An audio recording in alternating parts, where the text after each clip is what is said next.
اب تیسری نماز جو ہم پڑھ سکتے ہیں جو نوافل میں ہے جس کی بڑی فضیلت ہے وہ نماز صلاۃ الضحیٰ. اب حوصلے پریشان ہوں گے اب یہ کون سی نئی نماز صلاۃ الضحیٰ. صلاۃ الضحیٰ ہمارے علاقے میں الگ الگ ناموں سے پہچانی جاتی ہے جس کو یا تو اشراق کہتے ہیں یا تو چاشت کہتے ہیں یا تو اوابین کہتے ہیں. یہ نماز ایک ہی ہے اس کے نام تین ہیں. نماز کو کہتے ہیں عربی میں صلاۃ الضحیٰ, ظہر نہیں ضحیٰ.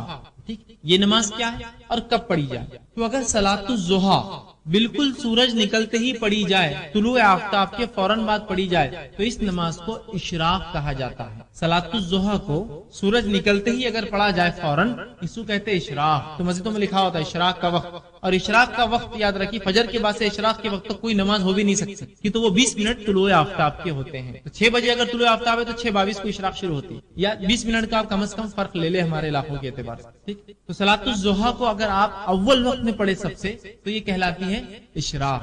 اس کی تعداد رکعتیں یاد رکھیے 2 سے لے کر 8 تک ہے. آپ اس کو مکمل 8 رکعت تک پڑھ سکتے ہیں. یاد رکھیں رسول اللہ نے اس سے زیادہ نہیں پڑھی صلاۃ الضحیٰ.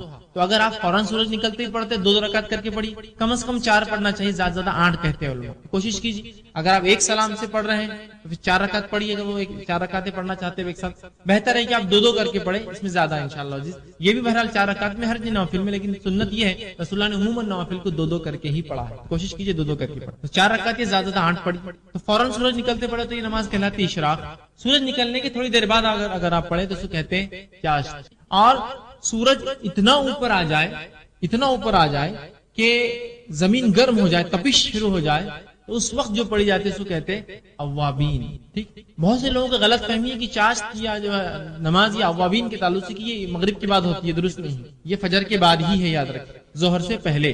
اور یہ نماز آپ کو زوال سے پہلے پڑھنا ہے. اشراق کہلائیں گے جب سورج نکلتے پڑھیں گے, بیچ میں کبھی پڑھیں گے تو چاشت, اور سورج جب ایسی بلندی پر آ جائے کہ گرم ہونا شروع ہو جائے زمین, اس کو کہتے ہیں اوابین. جب پڑھے جائیں اوابین کہتے ہیں یہ اونٹوں کے بچے ہوتے ہیں جو کیا کرتے ہیں صبح چونکہ رات میں بہت سردی ہوتی ہے, جو ہی سورج نکلتا ہے تو اونٹ کا بچہ کیا کرتا ہے جب سورج نکلنا شروع ہوتا ہے جا کر ریت پر کھڑا ہو جاتا ہے, اور جب تک کھڑا ہوتا ہے جب تک کہ اس کو اتنی دھوپ نہ ملے کہ اس کے پیر گرم ہونے لگے. جب اس کے پیر گرم ہونے لگتے تو لوٹ کر اپنی ماں کے پاس بھاگتا ہے, اس کو کہتے ہیں اواب, پلٹنے والا. تو اونٹ کا بچہ پلٹ کر بھاگتا ہے اپنی ماں کے پاس کہ اب بہت گرم ہو گیا. اب ظاہر سی بات ہے ریت کو گرم ہونے اور اونٹ کے بچے کے کھر گرم ہونے کے لیے سورج اونچا ہونا ضروری ہے, اوپر آ جانا ضروری ہے, تبھی تو وہ تپش ہوں گی, جس کو ہمارے علاقے میں ہم کہیں گے 10 بجنا یا 11 بجنا, جب تپش صبح کی ہو جاتی ہے. اس کے بعد تو پھر زوال یاد رکھیے 11:30 ہوگا تو پھر تو زوال, پھر ہو گیا ٹائم ختم. تو آپ اس کو فجر کے بعد سے مطلب طلوع آفتاب سے لے کر زوال کے بیچ میں پڑھ سکتے ہیں. اول وقت میں پڑھی جائے تو اشراق, بیچ میں کبھی پڑھی جائے تو چاشت, اور آخر وقت میں 10:30 11 کے وقت تو یہ ہو جائے گا اوابین. اس کی رکعتیں یاد رکھیے 8 ہے زیادہ سے زیادہ. ٹھیک, آپ 4 کر کے 2 بار پڑھے, یا پھر 2 کر کے آپ جو 4 اور یا 8 تک آپ زیادہ زیادہ پڑھ سکتے. تو یہ رہا تیسری نفل نماز جس کا ہم اہتمام کر سکتے ہیں, اور تینوں ایک میں آگے بہرحال چاشت, اوابین اور جو ہے اشراق. تو ہے دور دور تک اس کو ولی مانتے ہیں, اس لیے میں وضاحت کر رہا ہوں. ایمان والا جیسا حق ہے, تقوی اختیار کرنے والا انسان اور سنت کے مطابق عمل کر. تو بہرحال اللہ تعالیٰ فرما رہا ہے جو میرے دوست سے دشمنی کرتا ہے میں اس سے اعلان جنگ. اب اندازہ لگا, اللہ کا جو دوست ہوتا ہے اس کو اگر دنیا میں کوئی چھیڑتا ہے یا اس سے دشمنی کوئی کرتا ہے, اللہ تعالیٰ اس کے خلاف اعلان جنگ کر دیتا ہے. کیسے کرتا ہے؟ وہ جس نے دیکھا نتیجے اس کے سمجھ میں آتے ہیں. انبیاء کے ساتھ جس نے برا سلوک کیا ان کے نتیجے دیکھ لیجئے, صحابہ کے ساتھ جس نے برا سلوک کیا کیسی کیسی موتیں مرے ان کی زندگی دیکھ لیجئے, سلف صالحین پہ جس نے ظلم کیا ان کی زندگیوں کا مطالعہ کرے, خاص طور سے ان کی موتیں دیکھے, اور اس کے بعد معصوم مسلمانوں پہ جس نے بھی ظلم کیا ان کی زندگی کی حالت دیکھے, آپ کہیں گے واقعی میں اللہ تعالیٰ کیسا بدلہ لیتا ہے. چونکہ اللہ تعالیٰ جب دشمنی لیتا ہے اس کے خلاف تو وہ دشمنی واقع میں نبھاتا بھی, سمجھ رہا بات کو, ہر طرف سے اس کو جو ہے چت کر دیتا ہے اس دنیا کی زندگی. تو بہرحال اللہ تعالیٰ فرما رہا ہے جو شخص میرے دوست سے دشمنی کرتا ہے اس کے خلاف میں اعلان جنگ کرتا ہوں. تو ایک بات ہمیشہ ذہن میں رکھنی چاہیے, اللہ کے نیک بندوں کے خلاف کوئی چال نہیں چلنا چاہیے, اس لیے کہ جب ہم اللہ کے نیک بندوں کے خلاف چال چلتے ہیں در حقیقت اللہ ہمارے خلاف اعلان جنگ کر دیتا ہے. ہوتا ہے نا بہت سارے لوگ, نیک لوگ خامخواہ تنگ کرتے ہیں زمین کے معاملات میں, اس میں خامخواہ احتیاط کرنا چاہیے. آپ خطرناک زون میں جا رہے ہیں, آپ کو تکلیف ہو سکتی ہے. ٹھیک ہے, آگے آئیے سنیں. اللہ تعالیٰ فرماتا ہے اور میرا بندہ سب سے زیادہ میرا تقرب اس چیز کے ساتھ حاصل کرتا ہے جسے میں نے فرض کیا ہے. اللہ تعالیٰ فرما رہا ہے میرا بندہ سب سے قریب مجھ سے تب ہوتا ہے جب وہ میری فرض کردہ چیزوں کو پورا کرتا ہے۔ اللہ تعالیٰ فرما رہا ہے میرا بندہ میرے سب سے قریب کب آتا ہے؟ جب وہ چیز کرتا ہے جو میں نے اس پر فرض کی ہے۔ تو آپ فرما اللہ تعالیٰ فرما میرا تقرب میرا بندہ سب سے زیادہ حاصل کرتا ہے اس چیز کے ذریعے جو میں نے اس پر فرض کیا ہے، یعنی فرائض کے ساتھ میرا تقرب حاصل کرنا ہی مجھ سے سب سے زیادہ مطلب فرائض کے ذریعے میرا تقرب حاصل کرنا یہ مجھے سب سے زیادہ پسند اللہ اعلان کر رہا ہے۔ آگے آئیے پھر اللہ تعالیٰ فرما رہا ہے حدیث قدسی ہے، اور میرا بندہ نوافل کے ذریعے میرا تقرب حاصل کرتا فرض سے سب سے زیادہ، فرض سے سب سے زیادہ، لیکن نوافل سے بھی کرتا ہے فرض کے بعد، مطلب فرض جو ادا کرتا ہے اس کی نفل قبول ہوتی ہے، بات بھی یاد رکھیں۔ پھر اللہ فرماتا ہے پھر جب اور میرا بندہ نوافل کے ذریعے میرا قرب تقرب حاصل کرتا رہتا ہے یہاں تک کہ میں اس سے محبت کر لیتا ہوں۔ میرا بندہ پہلے تو فرض کرتا ہے، میرا تقرب حاصل کر لیتا ہے، چونکہ فرض سے ہی میں سب سے زیادہ قریب ہوتا ہوں بندوں کی، یہ مجھے سب سے زیادہ محبوب ہے۔ پھر میرا بندہ نفل پڑھتا ہے اور نفل پڑھ کر میرا تقرب حاصل کرتا ہے، اتنا تقرب حاصل کرتا ہے، اتنا تقرب حاصل کرتا ہے کہ میں بھی اس سے محبت کرنا شروع کر دیتا ہوں نوافل کے ذریعے۔ اب آگے سننا، تو میں بھی اس سے محبت کر لیتا ہوں۔ پھر جب میں اس سے محبت کر لیتا ہوں، فرض سب زیادہ اللہ کو پسند عمل ہے، سب زیادہ قریب بندہ فرض سے آتا ہے، لیکن فرض سے جو قریب آنے کے بعد بھی جو نفل پڑھے وہ ٹاپ موسٹ چل جاتا ہے۔ بولنے کا مطلب یہ ایک انسان صرف فرض بھی کرے تو اللہ سے قریب ہوتا ہے، لیکن فرض کے بعد جو نفل پڑھے وہ ٹاپ موسٹ لیول تک پہنچ جاتا ہے اللہ کے قریب، اتنا کہ اللہ تعالیٰ اس سے محبت کرنے لگتا ہے۔ اور اللہ فرماتا ہے جب میں اس سے محبت کرنے لگتا ہوں تو میں اس کا کان بن جاتا ہوں جس سے وہ سنتا ہے۔ اس حدیث کو غلط معنی مت لیجیے کہ واقعی میں اللہ اس کے اندر حلول کر جاتا ہے، مطلب وہ وہی باتیں سنتا ہے جو میں چاہتا ہوں کہ وہ سنے، کوئی غلط بات نہیں سنتا۔ اللہ فرماتا ہے میں اس کا کان بن جاتا ہوں جس سے وہ سنتا ہے، اس کی آنکھ بن جاتا ہوں جس سے وہ دیکھتا ہے، اس کی آنکھ بن جاتا ہوں جس سے وہ دیکھتا ہے۔ عثمان بن عفان رضی اللہ عنہ فرمایا کرتے تھے کہ مومن کی فراست اس کی نظروں سے بچا کرو، اس لیے کہ مومن جو ہوتا ہے نا اس کی آنکھوں سے چیزوں کو پہچان لیتا ہے۔ بہت سارے سلف کے واقعات ہیں، لوگوں کو چہروں کو ان کے حالات دیکھ کر پہچان لیتے تھے کیا پرابلمس ہیں، اس لیے نہیں کہ ان کو غائب کہتا نعوذ باللہ، لیکن اللہ تعالیٰ نے ان کو وہ صلاحیت دے دی تھی۔ ہوتا ہے نا لوگ بولتے رہے ایک ڈاکٹر ہے ہاتھ لگا دے تشخیص کر لیتا ہے، چہرہ دیکھتے انہوں نے پہچان لیا کیا ہوگا، یا سوال کرتے دیکھو جواب وہی آیا جو سوال تھا حالانکہ اس میں یہ بات نہیں کہی گئی تھی، یہ ساری چیزیں ہوتی ہیں۔ ٹھیک ہے، تو یہاں دیکھیے اللہ کے رسول صلی اللہ علیہ وسلم کیا فرما رہے کہ اللہ تعالیٰ فرما رہا ہے میں اس کی آنکھ بن جاتا ہوں جس سے وہ دیکھتا ہے، اس کا ہاتھ بن جاتا ہوں جس کے ذریعے وہ پکڑتا ہے، مطلب وہی دیکھتا ہے جو اللہ چاہتا ہے، وہی سنتا ہے جو اللہ چاہتا ہے، وہی پکڑتا ہے جو اللہ چاہتا ہے۔ مطلب مومن ہر وہ کام نفل کے ذریعے اللہ سے محبت حاصل کر کے اللہ اس کے ریٹرن میں اس کو ہر وہ چیز کرواتا ہے جو اس کا رب اس سے صرف پسند کرتا ہے، اس کے علاوہ نہ کچھ سنتا ہے، نہ کچھ دیکھتا ہے، نہ کچھ پکڑتا ہے۔ تو میں اس کا ہاتھ بن جاتا ہوں جس کے ذریعے وہ پکڑتا ہے، اور اس کا پاؤں بن جاتا ہوں جس کے ذریعے وہ چلتا ہے۔ مطلب مومن چلیں گا بھی تو سیدھے راستے پر، چونکہ اب وہ غلط راستے پر نہیں جائیں گا، چونکہ نفل کے ذریعے وہ اللہ کی محبت حاصل کر چکا ہے۔ اللہ کی محبت جو بندہ حاصل کر لیتا ہے اس کا رب کا فضل اس پہ یہ ہوتا ہے کہ وہ ہر وہ کام کرتا ہے جو اس کا رب چاہتا ہے، اس کے علاوہ وہ کچھ نہیں کرتا۔ یہاں جو ہے اس سے وہ چلتا ہے، ان تمام اعضاء کو اپنی اطاعت میں لگا دیتا ہے، اور اگر وہ مجھ سے سوال کرتا ہے تو میں ضرور بھی ضرور اس کو عطا کرتا ہوں، اگر وہ مجھ سے سوال کرتا ہے تو میں ضرور بھی ضرور اس کو عطا کرتا ہوں، معلوم ضرور بھی ضرور عطا کرتا ہوں اگر وہ مجھ سے سوال کرتا ہے۔ کون سا بندہ؟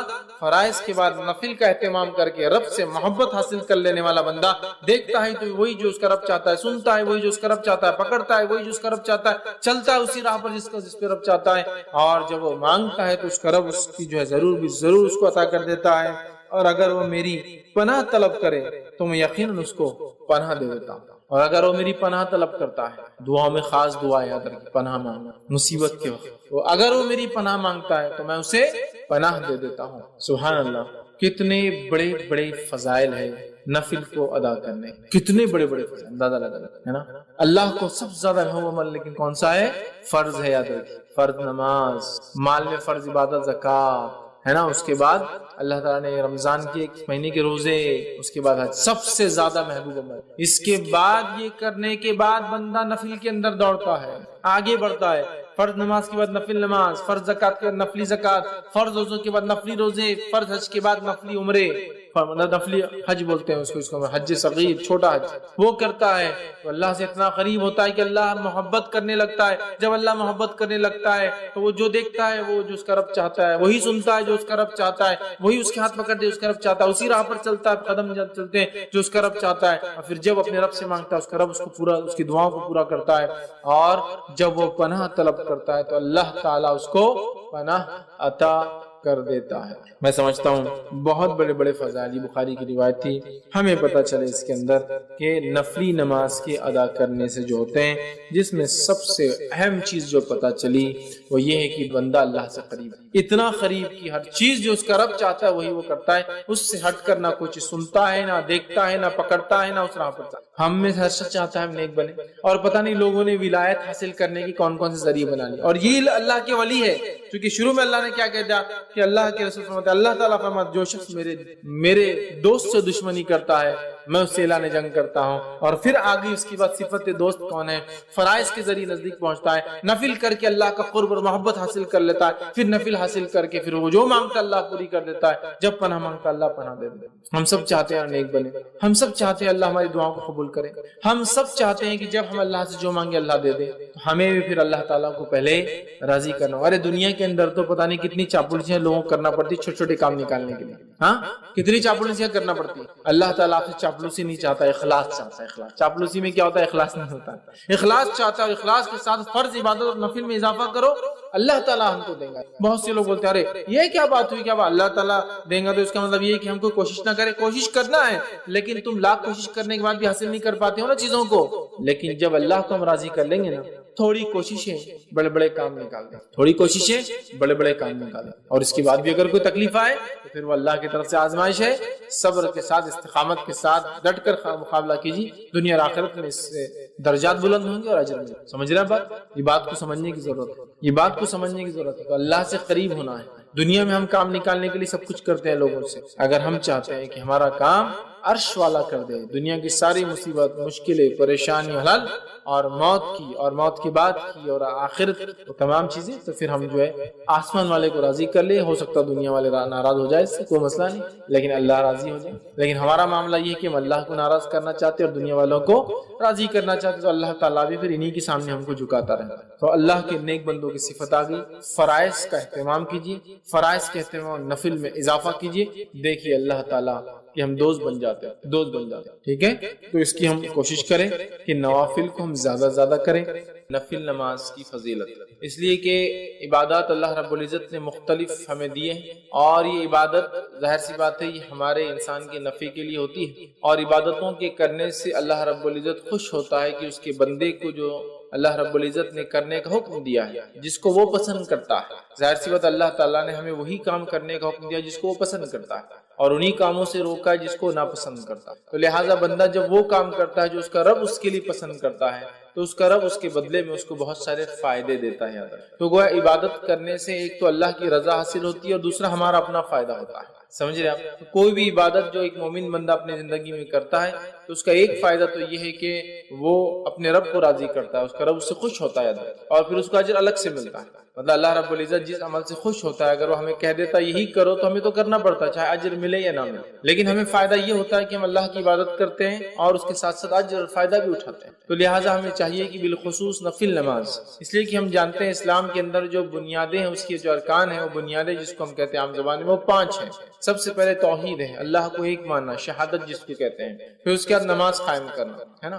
تو گویا اللہ کو ایک ماننے کے بعد جو سب سے اہم چیز ہے وہ ہے نماز قائم کرنا، اور اللہ رب العزت کو یہ بے انتہا پسندیدہ عبادت ہے، یاد رکھیں۔ اس لیے اللہ رب العزت نے اس کی بڑی اہمیت رکھی ہے۔ نماز کی تو ویسے یوں ہی بڑی اہمیت ہے، ہم سب جانتے ہیں کہ سارے اسلام کے ارکان یا احکام جو ہیں ان کا تعلق کہیں نہ کہیں چاند سے ہے۔ مطلب یہ کہ زکوٰۃ دینا ہے تو 1 سال گزر جائے، مطلب چاند 1 سال ہو جائے، 355 دن گزر جائے۔ اسی طرح حج کرنا ہے تو ایام جو دن کا ہم اعتبار مہینے کاؤنٹ کرتے وہ بھی چاند سے ہوتے ہیں۔ اسی طرح ہم دیکھیں تو عبادتوں کا تعلق جو ہے چاند سے ہوتا ہے، لیکن نماز ایک ایسی مخصوص عبادت ہے، اس کی فضیلت ہے کہ اس کا تعلق سورج سے ہے۔ معنی یہ کہ جب سورج نکلتا ہے اس سے پہلے ایک نماز پڑھنا ہے، سورج جب بیچ سے ہٹ جاتا ہے تو ایک نماز پڑھنا ہے، ڈوبنے سے کچھ وقت پہلے ایک نماز پڑھنا ہے، ڈوبنے کے بعد ایک پڑھنا ہے، ڈوبنے کے بعد کچھ دیر بعد ایک اور پڑھنا ہے، مطلب اس کا تعلق سورج سے ہے۔ نماز ایک ایسی اہم عبادت ہے کہ ساری عبادتوں کو بھیجا گیا، روزے کا حکم آیا، اسی طرح زکوٰۃ کا حکم آیا،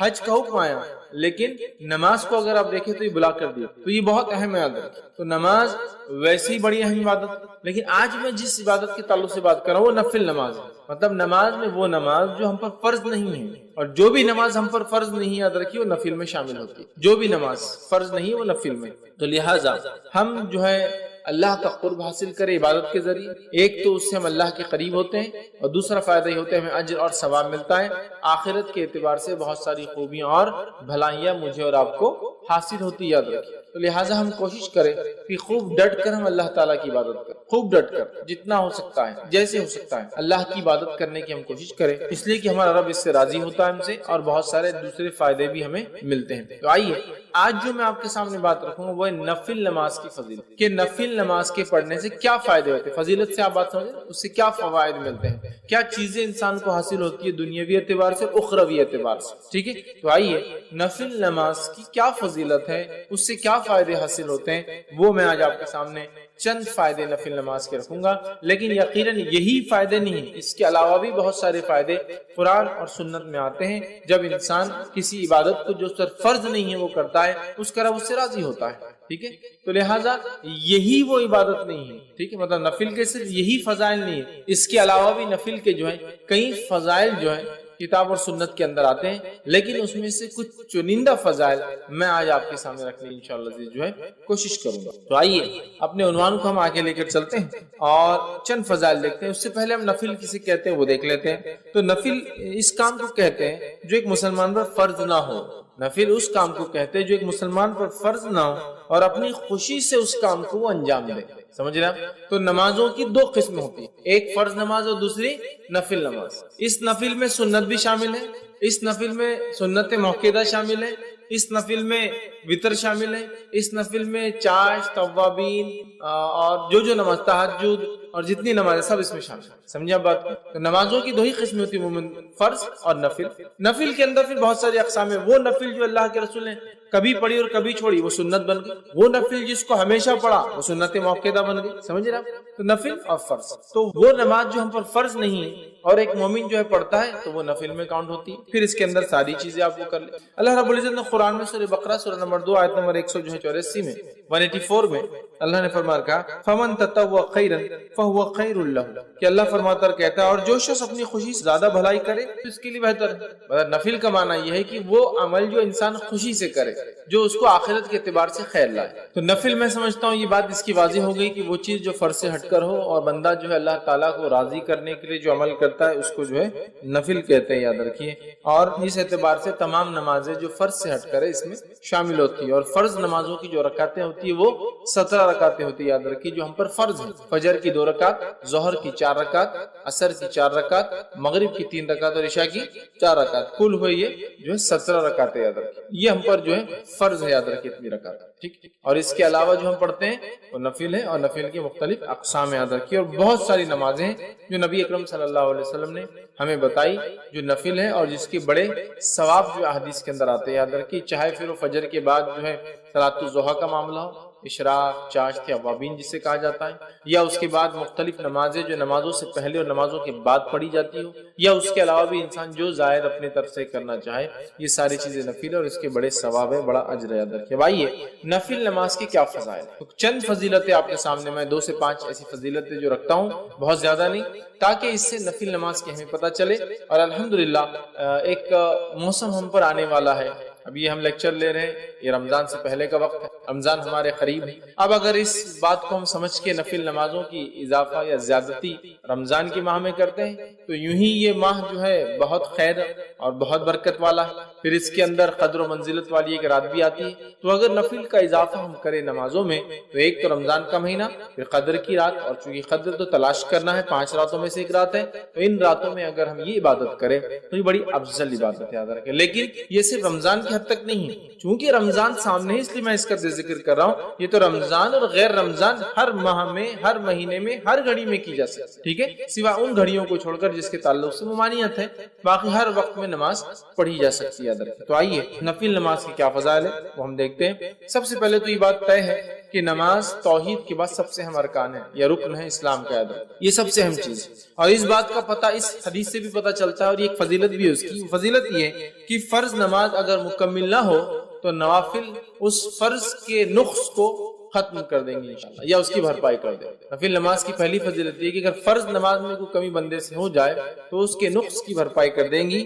اور یہ کتنی اہم ہے وہ بات بھی اس سے پتہ چلتی ہے حدیث کے اندر. یہ حدیث کے اندر آئی حدیث اس طرح سے، اور نبی کریم صلی اللہ علیہ وسلم فرماتے ہیں، اور تمیم الداری رضی اللہ عنہ اس حدیث کے راوی وہ کہتے ہیں اور فرماتے ہیں، اور یہ روایت ابو داؤد اور جو ہے ابن ماجہ اور جو ہے سلسلۃ الاحادیث صحیحہ کے اندر موجود ہے. آپ صلی اللہ علیہ وسلم فرماتے ہیں روز قیامت بندے سے جس چیز کا سب سے پہلے حساب لیا جائے گا وہ اس کی نماز ہے. روز قیامت بندے سے سب سے پہلے جس چیز کا حساب لیا جائے گا وہ اس کی نماز ہے. تو اس سے میں سمجھتا ہوں حدیث میں فضیلت کے ساتھ ساتھ نماز کی اہمیت بھی شامل ہے کہ سب سے پہلے حساب روز قیامت جو مجھے اور آپ کو اللہ تعالیٰ کے سامنے دینا ہے وہ حساب کس چیز کا ہوگا؟ صلاح، نماز کا ہونے والا ہے. تو نبی اکرم صلی اللہ علیہ وسلم فرما رہے روز قیامت بندے سے جس چیز کا سب سے پہلے حساب لیا جائے گا وہ اس کی نماز ہوگی. اگر اس نے اسے مکمل کیا ہوگا تو اس کے لیے مکمل لکھ دی جائیں گی، اگر کمپلیٹلی اس نے ادا کیا ہوگا وہ لکھ دی جائیں گی. پھر نبی اکرم صلی اللہ علیہ وسلم فرماتے ہیں اور اگر اس نے اسے مکمل نہیں کیا ہوگا تو اللہ تعالیٰ فرشتوں کو حکم دیں گا ذرا دیکھو میرے بندے نے کوئی نفل نماز بھی پڑھی ہے، ذرا دیکھو میرے بندے نے کیا کوئی نفل نماز بھی پڑھی ہے یا نہیں. ٹھیک ہے، اگر نفل نماز پڑھی ہے تو اس کے ذریعے اس کے فرض نمازوں کو مکمل کر دو. پھر زکوٰۃ کا اور اس کے بعد تمام اعمال کا بھی حساب اسی طرح سے لیا جائے گا. اور نماز اور نفل نماز کی فضیلت میں جو پہلی بات آ رہی ہے وہ یہ ہے کہ روز قیامت سب سے پہلے حساب فرض نمازوں کا ہونے والا ہے. اگر فرض نمازوں میں کوئی کوتاہی اور کمی ہوں گی تو اللہ تعالیٰ فرشتوں کو کہیں گا کہ اس بندے نے میرے کوئی نفل پڑھی ہے لاؤ. فرشتے اس کا نام اعمال لکھیں گے، اگر نفل پڑھی ہوں گی تو لائی جائیں گی، اور وہ نفل انشاءاللہ العزیز ہماری فرض کی کوتاہیوں، کمزوریوں، کمی، نقص کو پورا کر دیں گے. اور اس کے بعد دیگر اعمال، زکوٰۃ اور دیگر اعمال اس کے بعد ایک کے بعد ایک آئیں گے. تو یہاں میں سمجھتا ہوں اس حدیث سے یہ بات تو واضح ہوگی نماز کی کیا اہمیت ہے، اور یہ بات بھی بالکل میں سمجھتا ہوں کلیئر ہو گئی کہ نفل نماز کی کیا ہے. دونوں باتیں ایک ہی حدیث میں ایک ساتھ آتی ہیں. سب سے پہلے حساب، جیسا کہ ہم جانتے ہیں یہ اللہ کے حقوق میں سب سے پہلا حساب نماز کا ہے، لیکن بندوں کے حقوق میں سب سے پہلے کس چیز کا حساب ہوگا پتا ہے آپ کو؟ بندوں کے حقوق میں سب سے پہلے حساب خون کا ہوگا، کسی کا ناحق خون تو نہیں بہایا. اور اللہ کے حق میں سب سے پہلا حساب نماز، فرض نہ ہوں گی تو اس سے نفل سے اس کی بھرپائی کی، پھر زکوٰۃ، اور پھر اس کا دیگر اعمال اور دیگر اعمال. اس کا مکمل ہونا ضروری ہے، اس لیے کہ اللہ پوچھیں گا کیا اس کی فرض مکمل ہے؟ اگر نہیں ہے تو دیکھو اس کے کوئی نفل ہے کیا. تو لہٰذا اگر نفل نماز میں اور آپ پڑھتے ہیں تو خود بخود فرض نمازوں کے نقص کو ہم پورا کر رہے ہیں ایک طرح سے. مطلب یہ نمازیں انشاءاللہ عزیز ہمارے فرض میں کوئی کمی، کوتاہی، خشوع میں، خضوع میں، قبولیت میں، یا پھر اس کی ادائیگی میں سنتوں کے چھوڑنے کی وجہ سے، یا کسی اور قسم کا نقص یا کمی یا چھوٹ گئی ہوں گی تو انشاءاللہ العزیز یہ نفل ضرور بھی ضرور اس کی تکمیل، اس کو پورا کرنے میں انشاءاللہ سپورٹیو ہوں گی، فائدہ مند ثابت ہوں گی. حدیث میں واضح الفاظ ہے، اللہ فرمائیں گا دیکھو اس کی کوئی نفل ہے کیا اگر فرض پوری نہیں ہے، اور پھر نفل دیکھی جائیں گی تو اس کے ذریعے اس کے فرض نمازوں کی کو مکمل کر دیا جائے گا. اب فرض نمازیں کیوں مکمل نہیں؟ کئی وجوہات ہو سکتی، پڑھی نہیں سرے سے، خشوع اور خضوع نہیں تھا، کمزوری رہ گئی، پڑھی لیکن سنتوں کے مطابق، کچھ بھی ہو سکتا. تو یہ نفل انشاءاللہ عزیز اس نماز کی تکمیل کے لیے ہمارے کام آئیں گی. تو اس بات کو ہم ذہن میں رکھیں اور خوب سے خوب نفل ادا کریں، اس نیت سے نہیں کہ فرض چھوٹ جائے تو وہ ہو جائیں گے، اس لیے کہ اللہ ہم سے راضی ہو. اور ساتھ میں ایک اور بینیفٹ، فائدہ، کہ اگر ہم سے کوئی فرض چھوٹ گیا ہوگا تو اللہ تعالیٰ اس کے ذریعے اس فرض کی بھرپائی کر دیں گے. کتنی اہم باتیں یاد رکھیں. تو لہٰذا نفل نماز کی پہلی فضیلت یہ ہے کہ فرض نمازوں میں اگر کوئی کوتاہی، کمزوری رہ جائیں گی انشاءاللہ ہماری، تو یہ نفل نمازوں کے ذریعے اس کو ہم پورا کر سکتے. یاد رکھیں. ٹھیک ہے، آئیے نفل نماز کی دوسری فضیلت جو ہے نماز نفل کے ذریعے درجات بلند ہوتے ہیں اور گناہ مٹا دیے جاتے ہیں۔ نماز نفل کے ذریعے درجات بلند ہوتے ہیں اور گناہ مٹا دیے جاتے ہیں۔ نفل نماز جو انسان پڑھتا ہے اس کے درجات بلند ہوتے ہیں اور اس کے گناہ مٹا دیے جاتے ہیں۔ ایک ہی حدیث میں دو فضائل آ رہے ہیں کہ نماز نفل پڑھنے سے درجات کی بلندی، گناہوں کی معافی۔ آئیے حدیث اس طرح سے، نبی اکرم صلی اللہ علیہ وسلم فرماتے ہیں، صوبان رضی اللہ عنہ اس کے راوی، وہ کہتے ہیں کہ رسول اکرم صلی اللہ علیہ وسلم فرمایا اور کہا، ٹھیک ہے، اور یہ ابن ماجہ کی روایت ہے، تم زیادہ سے زیادہ سجدے کیا کرو، کیونکہ تم اللہ تعالیٰ کی رضا کے لیے ایک سجدہ کرو گے تو وہ اس کے بدلے تمہارے ایک درجے کو بلند کریں گا اور تمہارے ایک گناہ کو مٹا دیں گا۔ تم اللہ کے لیے زیادہ سے زیادہ سجدے کیا کرو، اور یہاں سجدے سے مراد فرض نمازوں کے علاوہ نفل پڑھا کرو۔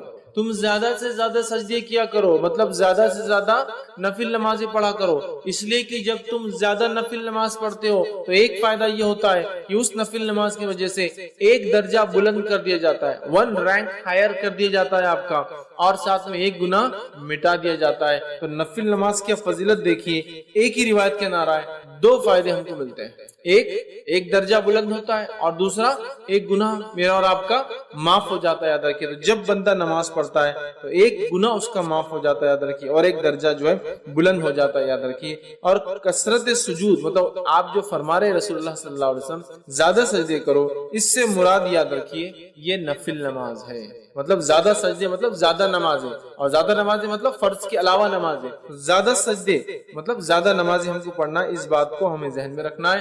خود نبی اکرم صلی اللہ علیہ وسلم کس کثرت سے نماز پڑھا کرتے تھے ہم سب جانتے ہیں، کس کثرت سے آپ نماز پڑھتے تھے ہم سب جانتے ہیں۔ اتنی آپ فرض کے علاوہ نفل نماز پڑھتے کہ آپ کے جو ہے پیر سوج جاتے، ورم آ جاتا جس کو عام زبان میں، اتنی کثرت سے آپ نماز ادا کرتے کہ آپ کے پیر پھٹ جاتے مطلب کھڑے رہنے کی وجہ سے۔ آپ اتنی کثرت سے نفل نماز پڑھتے کہ رات بھر آپ کبھی جاگتے۔ آپ اتنی کثرت سے نفل نماز پڑھتے، اتنی لمبی پڑھتے کہ کچھ روایتوں میں آتا آپ سورۃ البقرہ، سورہ آل عمران اور سورہ نساء 3 صورتیں ایک نماز میں پڑھ لیتے، سمجھ رہے؟ آخر عمر میں نبی اکرم صلی اللہ علیہ وسلم کے تعلق سے عائشہ فرماتی آپ اس کثرت سے نماز کے عادی تھے کہ آخر عمر میں بھی آپ نماز پڑھتے، چونکہ کھڑے ہونے کی طاقت نہیں تھی تو آپ بیٹھ کر نماز پڑھا کرتے۔ مطلب نبی اکرم صلی اللہ علیہ وسلم کھڑے رہ کر ہی نماز پڑھتے، لیکن جب آخری وقت تھا آپ بوڑھے ہو گئے تو رات میں جب آپ نفل پڑھتے تھے تو بیٹھ کر پڑھا کرتے تھے، اس لیے کھڑے رہنے کی آپ میں طاقت نہیں تھی۔ اس چیز کو بھی سمجھنا چاہیے کہ اللہ کے رسول صلی اللہ علیہ وسلم کس کثرت سے نفل پڑھتے تھے۔ بہرحال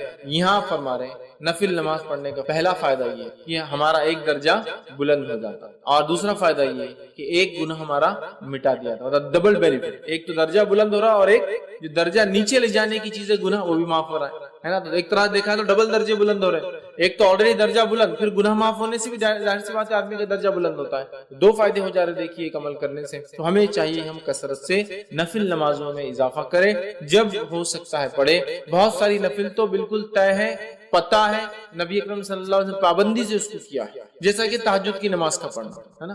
اس کے علاوہ رات میں نمازیں آپ پڑھا کرتے، بلکہ ایک راوی کہتے ہیں جب رات میں دیکھو نبی اکرم صلی اللہ علیہ وسلم کو نماز پڑھتے ہوئے دیکھا گیا، عشاء کے بعد، رات کے بیچ میں اور فجر سے پہلے، مطلب ساری رات نبی اکرم صلی اللہ علیہ وسلم نماز الگ الگ وقتوں میں آپ پڑھتے رہے۔ کچھ محدثین لکھتے ہیں اس کا معنی ہے کہ اللہ کے رسول صلی اللہ علیہ وسلم تہجد ایک وقت میں نہیں پڑھتے تھے، مختلف اوقات میں رات کے پڑھتے تھے، سمجھ رہا؟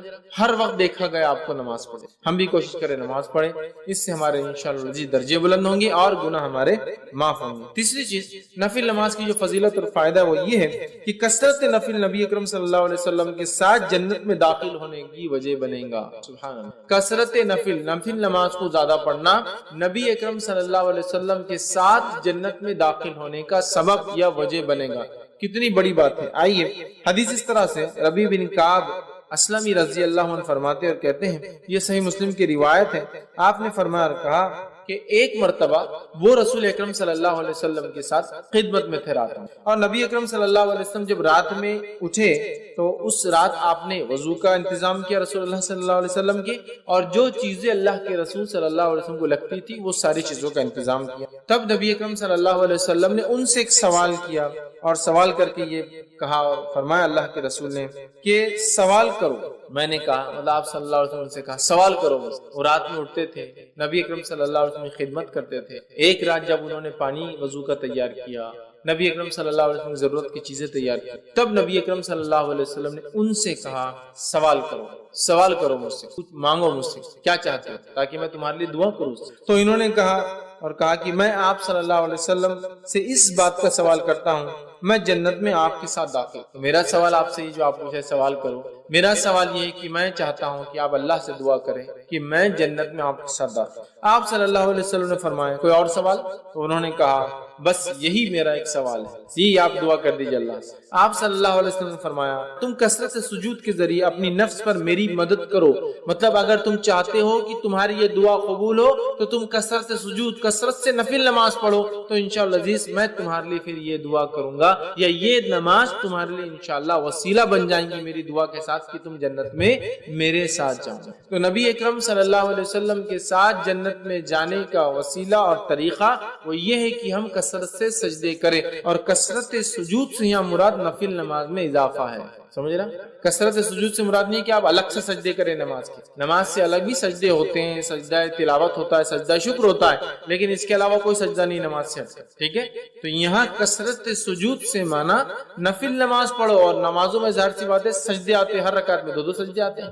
ٹھیک ہے؟ تو کثرت سجود سے میری مدد کرو. تم چاہتے ہو، جو تم نے کہا کہ تم میرے ساتھ جنت میں جاؤ، تو پھر تم میری مدد ایسے کرو کہ میں تو دعا کروں گا تمہارے لیے، لیکن تمہیں جو اعمال کرنا پڑے گا وہ عمل یہ کہ کثرت سجود. تو یہاں دیکھ رہے ہیں آپ کہ کثرت سجود مطلب نفل نماز کے اضافے کو نبی اکرم صلی اللہ علیہ وسلم نے جنت میں ساتھ جانے کی وجہ بتائی. نبی اکرم صلی اللہ علیہ وسلم کے ساتھ جنت میں جانے کی وجہ ایک یہ ہے کہ کثرت سجود، سجدے کثرت سے کرنا، تاکہ انسان کا درجہ بلند ہوتا ہے، وہ اپنے رب سے جو ہے قریب سے قریب تر ہو جاتا ہے. ٹھیک، آئیے نفل نماز کا ایک اور فائدہ دیکھتے ہیں، وہ یہ ہے نماز نفل جو ہے سب سے افضل عمل ہے. اعمال میں اگر دیکھیں نماز نفل سب سے افضل ہے، اور یہ بات ہم سب جانتے ہیں. نفل اعمال میں سب سے افضل عمل تہجد کا پڑھنا ہے، اور وہ بھی ایک نفل ہے. رات کی نماز فرض نماز سے ہٹ کر جو بھی ہے سب نفل میں داخل. سمجھ رہا بات کو؟ اور ہم جانتے ہیں کہ نفل میں سب سے افضل نفل کیا ہے؟ تہجد کی نماز ہے نا. تو نمازوں میں، یا جس کو ہم نوافل کے اندر سب سے افضل عمل کیا ہے؟ وہ نماز کا پڑھنا ہے، کیونکہ نفل میں سب سے افضل نفل خود ایک نماز، یہ تہجد کی نماز. ٹھیک ہے؟ آئیے حدیث اس طرح سے ثوبان رضی اللہ عنہ فرماتے اور کہتے ہیں، ابن ماجہ کی اور سلسلۃ الاحادیث الصحیحہ کی ایک روایت ہے. ثوبان رضی اللہ عنہ فرماتے اور کہتے ہیں، نبی اکرم صلی اللہ علیہ وسلم نے ارشاد فرمایا کہا، تم استقامت اختیار کرو اور تم ہرگز اس کی طاقت نہیں رکھو گے، اور اس بات پر یقین کر لو کہ تمہارا بہترین عمل نماز پڑھنا ہے، اور ایک سچا مومن ہمیشہ وضو کی حالت میں رہتا ہے. تمہارا سب سے بہترین عمل کیا ہے؟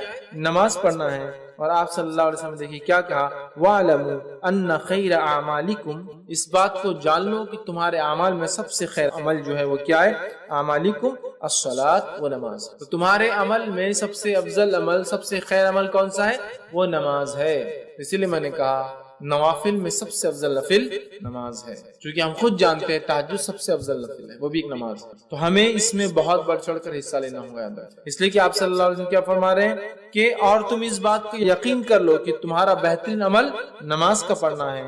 اور پھر فرمایا ایک سچا مومن ہمیشہ وضو کی حالت میں. 2 باتیں پتہ چلی، ایک تو نفل نماز کی اہمیت کہ نفل نماز کا فائدہ یہ پتہ چل رہا ہے کہ نفل نماز سب سے خیر ہے جو عمل ہم کرتے ہیں. نفل نماز سب سے خیر عمل ہے جو ہم کرتے ہیں. اور دوسرا پتہ چلا ایک سچا مومن ہمیشہ وضو کی حالت میں رہتا ہے. ہمیں چاہیے کوشش کریں ہم وضو سے رہیں. اور یاد رکھیے وضو ایک مستقل عبادت ہے.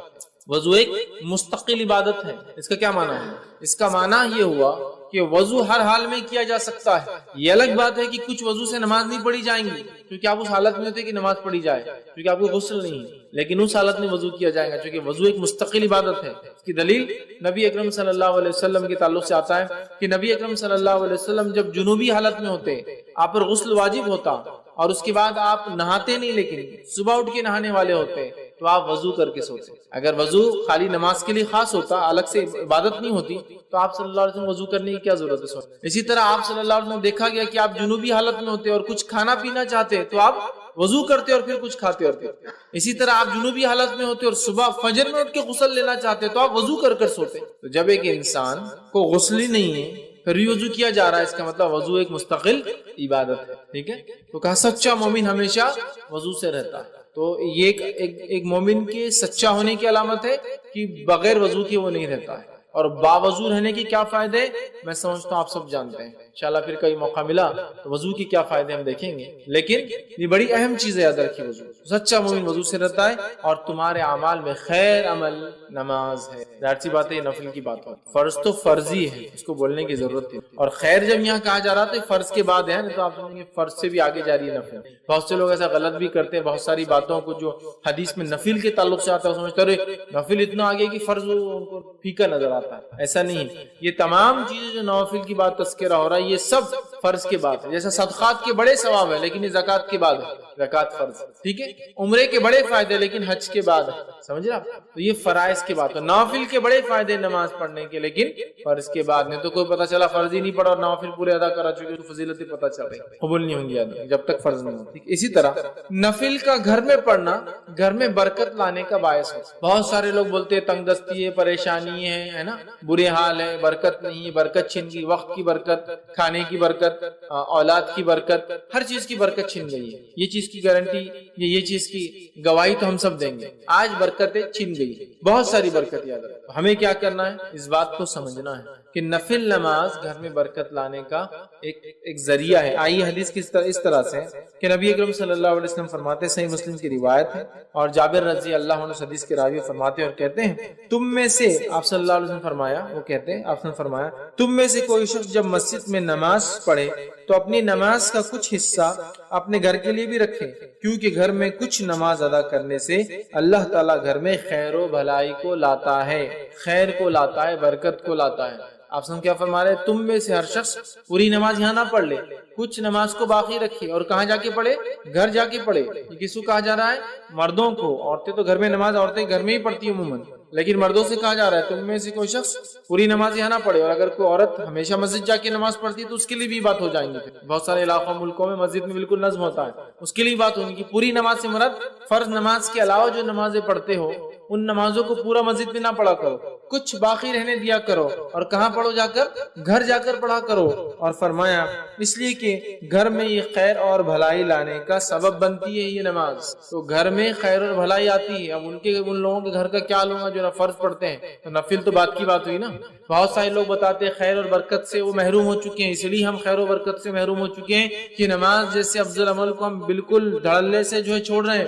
نفل تو وہ پڑھیں گا نا جو فرض پڑھتا ہے.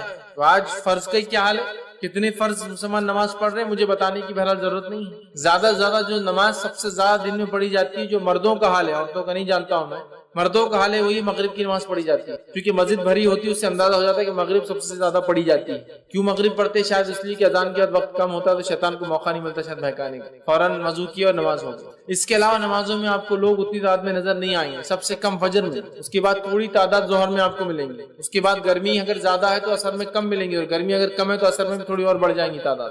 اور مغرب میں سب سے زیادہ، اور عشاء کے اندر پڑھ لیا نہیں پڑھ لیا. عشاء اور فجر کا عموماً کبھی کبھار ایک جیسا ہوتا ہے سوائے بازاروں کو چھوڑ کے. بازاروں میں عشاء میں بھی کافی لوگ ہوتے ہیں کیونکہ وہاں سارے لوگ جمع ہوتے ہیں، لیکن عموماً اکثر علاقوں میں جہاں آبادیاں نہیں ہیں عشاء اور فجر کا حال کچھ ایک جیسے ہی نظر آتا ہے. تھوڑی پبلک بس تھوڑے بہت، جیسا جو محلوں کے اندر مسجدیں ہیں فجر میں 10-15 تو عشاء میں 10-15، یہ حال ہے.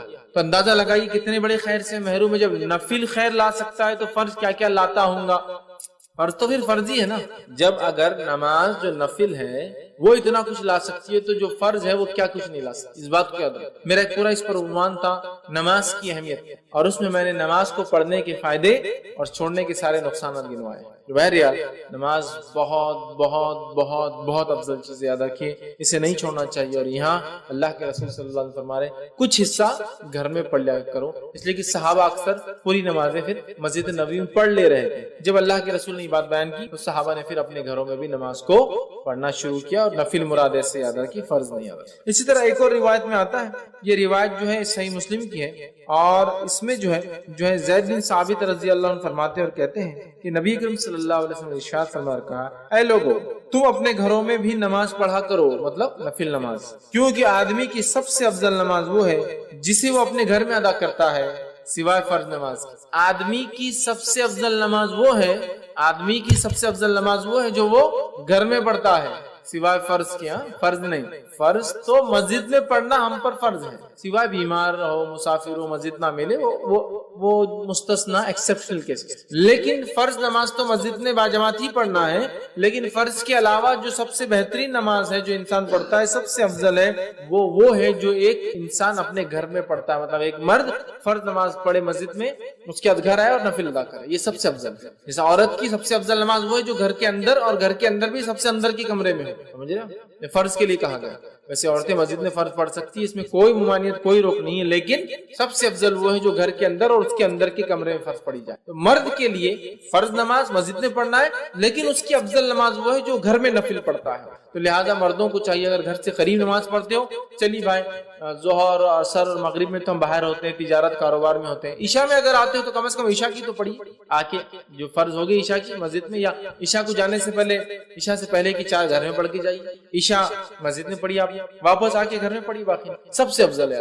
لیکن کوئی ضروری نہیں ہے, اگر لگتا ہے گھر جانے سے چھوٹنے کا چانس ہے, لوگ آئے ہوئے, ایک الگ شکل ہے, لیکن کوشش کرنا چاہیے, اس لیے کہ انسان کی سب سے افضل نماز وہ ہے جو وہ گھر پڑھتا ہے. مطلب ایک مرد کی سب سے افضل نماز گھر میں پڑھتا ہے, سوائے فرض نماز کے. فرض اس میں انکلوڈیڈ نہیں ہے, فرض تو مسجد میں ہی پڑھنا, ٹھیک ہے.